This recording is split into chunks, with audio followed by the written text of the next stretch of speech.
Jejak digital mantan Gubernur Jawa Barat Ridwan Kamil dengan aura kasih terus dikuliti oleh warganet. Satu di antaranya momen Lebaran RK ternyata pernah beri hadiah istimewa untuk aura kasih. Hal itu terungkap dari unggahan akun Instagram Vote Newsroom pada 23 Desember 2025. Di unggahan itu tampak beberapa unggahan lawas aura kasih 5 tahun lalu. Dalam unggahan tersebut, Aura mengaku diberi hadiah oleh Ridwan Kamil dan Atalia Paratia. Diketahui isi hadiah itu adalah sebuah sajadah dan sarung Al-Quran dengan gambar lukisan hasil tangan Ridwan Kamil sendiri.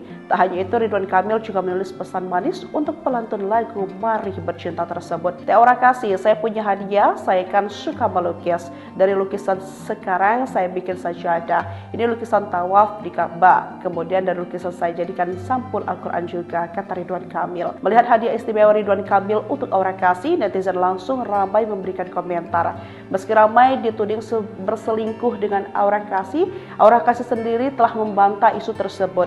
Sementara Ridwan Kamil belum memberikan klarifikasi apapun.